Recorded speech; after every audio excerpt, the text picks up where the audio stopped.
ಕೇಸ್ನ 17 ಜನ ಆರೋಪಿಗಳು ಈಗ ಕೋರ್ಟ್ ಹಾಲ್ಗೆ ಹಾಜರಾಗಿದ್ದಾರೆ. ಇನ್ನೇನು ಕೆಲವೇ ಕ್ಷಣಗಳಲ್ಲಿ ಚಾರ್ಜ್ ಫ್ರೇಮ್ ಶುರುವಾಗುತ್ತೆ. ಕೋರ್ಟ್ ಹಾಲ್ಗೆ ಆರೋಪಿಗಳು ಹಾಜರಾಗಿದ್ದಾರೆ. ಒಟ್ಟು 17 ಜನ ಆರೋಪಿಗಳು.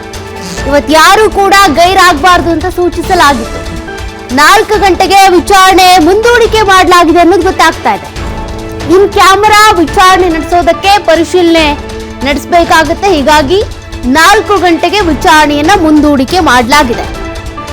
ಇನ್ ಕ್ಯಾಮೆರಾ ಪ್ರೊಸೀಡಿಂಗ್ಸ್ ಆಗಬೇಕಾಗುತ್ತೆ. ಹೀಗಾಗಿ ಅದಕ್ಕೆ ಬೇಕಾದ ವ್ಯವಸ್ಥೆ 4 ಗಂಟೆಗೆ ವಿಚಾರಣೆ ಶುರುವಾಗುತ್ತೆ. ಈಗಾಗಲೇ ಕೋರ್ಟ್ ಹಾಲ್ನಲ್ಲಿ ವಕೀಲರು ಜನರು ಕಿಕ್ಕಿರ್ದಿದ್ರು. ನ್ಯಾಯಾಧೀಶರು ಕೂಡ ಈ ಕೇಸ್ಗೆ ಸಂಬಂಧಪಟ್ಟ ವಕೀಲರು ಮಾತ್ರ ಒಳಗಿರಿ, ಆರೋಪಿಗಳನ್ನ ಕರೆದು ನಿಲ್ಸೋದಕ್ಕಾದ್ರೂ ಜಾಗ ಬೇಕಲ್ವಾ ಅಂತ ಸೂಚನೆ ಕೊಟ್ಟರು. ಇನ್ನು ಮುಚ್ಚಿದ ಕೊಠಡಿಯಲ್ಲಿ ವಿಚಾರಣೆಗೆ ಕೋರ್ಟ್ ಪರಿಶೀಲನೆಗೆ ಸೂಚನೆಯನ್ನು ಕೊಟ್ಟಿರುವಂತದ್ದು. ಹೀಗಾಗಿ 4 ಗಂಟೆಗೆ ವಿಚಾರಣೆ ಮುಂದೂಡಿಕೆ ಆಗಿದೆ. 4 ಗಂಟೆಗೆ ವಿಚಾರಣೆ ಶುರುವಾಗುತ್ತೆ ಅನ್ನೋದು ಗೊತ್ತಾಗ್ತಾ ಇದೆ.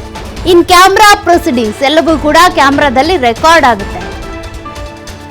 ಮುಚ್ಚಿದ ಕೊಠಡಿಯಲ್ಲಿ ನಡೆಯುವಂತ ವಿಚಾರಣೆ 4 ಗಂಟೆಗೆ ವಿಚಾರಣೆ ಶುರುವಾಗುತ್ತೆ. ಈಗಾಗಲೇ 17 ಜನ ಆರೋಪಿಗಳು ಕೂಡ ಕೋರ್ಟ್ ಹಾಲ್ಗೆ ಬಂದಿದ್ದಾರೆ. ಆರೋಪಿ ದರ್ಶನ್ ಇರಬಹುದು, ಪವಿತ್ರ ಗೌಡ, ಉಳಿದಂತ ಎಲ್ಲ ಆರೋಪಿಗಳು ಕೂಡ ಹಾಜರಾಗಿದ್ದಾರೆ.